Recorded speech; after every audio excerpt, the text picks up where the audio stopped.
Obviously, I'm a Yankees fan, so I'd love to see him. It's almost like legacy of like the NFL versus. But I definitely think that Baker could be a really good player for the Panthers moving forward. Did I say Oreos? There's a lot of questions I have about Mahomes. Looks like a kid playing Madden. Turning point in the game is the 13-second drive. They play very hard, even though they're terrible. He's a good pick.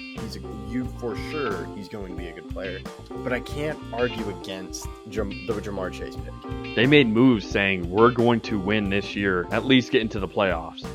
I'm going with my guy, Corey Seager. So glad. What's good, y'all? My name is Austin Drummond, and I play rugby for the University of Notre Dame. And you're listening to The Outsider's Opinion with Austin and Kevin. What's up, y'all? Welcome to our MLB Opinions of the week. We've already reviewed the trade deadline, but a lot of teams made moves. And what teams got better? So here is the list. Most improved teams from the trade deadline, Austin. Yeah, so I have 5 teams listed. I don't know how many you have, but I have 5 as well. Okay, do you just want to start with your 5? Yeah, so my 5 is a team, your team, the New York Yankees. Now, they didn't make a lot of moves, but it's hard to say yes, they are better, but the teams above them, to me, they really elevated themselves. Yankees are already a great team, so this just shored up a lot of question marks. Yeah, my 5 is the Mets, mainly because of the rentals. There are a good bit of rentals. And with Cedric Mullins, ever since 2021, he hasn't really been the same guy. Now, he's still very good, and they need a center fielder, so he does shore up that issue. But there are still some question marks with him, which is, can he stay consistent?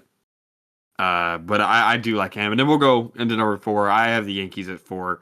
I think part of the reason why I had them at 4 is because of the positions that they got their best guys at were all relievers. Now, that's good because the relievers are much needed, and I think that I really like Doval, I like Bednar, I like the guys like Jake Bird, I like the guys they got, but relieving is just not the most important need in the world. Now, it's definitely a very important need, but I thought starting pitching was a bigger need right now, and also I thought we could have added some spots and for some other guys, but who's your 4?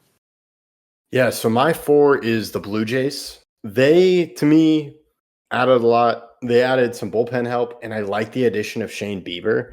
So they're a team that they're doing great right now, but I do think there are some holes, in adding some nice relievers that they got, like Sir Anthony Dominguez, was really helpful for them. And I like the addition of Shane Bieber as a starter, but it all depends on his health.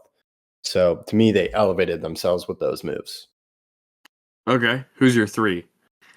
So my 3 is a team you had at 5, the New York Mets. Yes, there are a lot of rentals, but right now, to me, they really upgraded themselves. I think, yes, they added a lot to relievers, but they were already a great reliever, back-end reliever. They had, of course, Edwin Diaz, then Ryan Stanek. But now you get Ryan Helsley.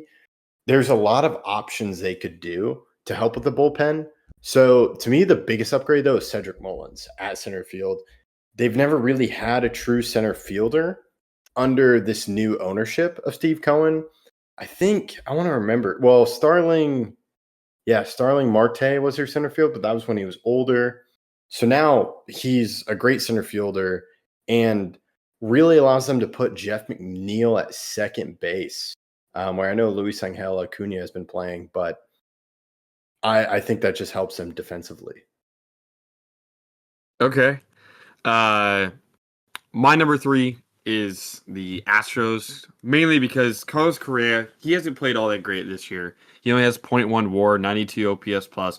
But people forget, last year he was 151 OPS plus, around 4 WAR, had a 310 batting average in only 86 games. So in 86 games, he's probably played more games this year than he did last year. But last year, he was playing at an MVP pace and was playing amazing. I think being back with the Astros after, he hasn't played with them since 2021 when they lost against the Braves that year. But with the Twins, he's been solid. And just this year, he's just not been that good. And I think he'll be significantly better once he gets healthy and is also playing in a spot that's third base. So it's less wear and tear against your body. And I also like Jesus Sanchez. Jesus Sanchez has a 256 batting average, 104 OPS plus, has 10 homers this year. I think that's a solid addition as well. Yeah, they were close to being on my list, but I just didn't have them. I think all these teams are better, and we'll just have to see how it helps. Especially Correa in the postseason has been incredible. So to me, that is where it helps them. But they're a team that I'm not sure if they make it. So now we go to the 2.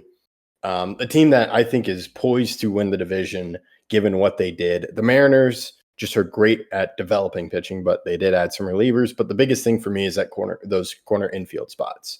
Of course, they have Cal Raleigh with the offense. You do have Jose Rodriguez. You mean Julio Rodriguez? Julio Rodriguez. Dang it, I knew I got that wrong. I know. I should know that name. Yeah, that's on me. But Julio Rodriguez hasn't been as great when he jumped out, but Cal Raleigh with his homers, you have that with Eugenio Suarez and Josh Naylor. To me, this offense has really gotten better, and they don't need that much of an offense when you have great starting pitching that they have. Yeah. My number 2 is, I think you're going to have it 1. My number 2 is the Padres. And the main reason why I have the Padres at 2 is because of what they gave up. They gave up a lot. Now, I do, again, think that Mason Miller, if you watched our video yesterday, that Mason Miller is basically a prospect, but that doesn't take away from the fact that they gave away the third best prospect in baseball and a lot of stuff to get all the guys they added. Now, they've added a ton, and I do think their additions of Ryan Ahern and Nestor Cortez and Mason Miller will really help them this year and beyond. I do think that the team I have in first, which is the Mariners, gave up less to get arguably more for this season and next year because Eugenio Suarez, who's been on the team before, has been playing out of his mind, and he's happy to be back there, and I think he's a major add because the offense has really been their problem. Right, so now that they add Eugenio Suarez, who will be under contract through the rest of the season, I think he'd be fine to re-sign. I mean, he's not getting paid all that much this year, and he's already been with the Mariners for a solid amount of time before the season, so I think he'll re-sign. And then also Josh Naylor, who was with Cleveland for a while and then went to the Diamondbacks. He'll be a free agent again, but also, he's not getting paid much at all. So these are kind of cheap rentals that are going to be splash hits, in my opinion. I mean, both of those guys have been playing extremely well in Arizona. I don't see a reason why they won't be very good this year. Yeah, so you and I flip-flop on our 2 and 1. My 1 is the Padres because if you look at this year, to me, they drastically got better and they can compete with the division. A huge thing is Mason Miller. And that just helped. Like, he's one of the best closers this season. And getting Ryan O'Hearn, they also upgraded as catchers what they needed to do. So that's a huge thing for me. And I'm surprised they kept all the guys they have currently on their big league roster. But of course, they gave up a lot of prospects. But really focusing on now, they're the most improved team from the deadline.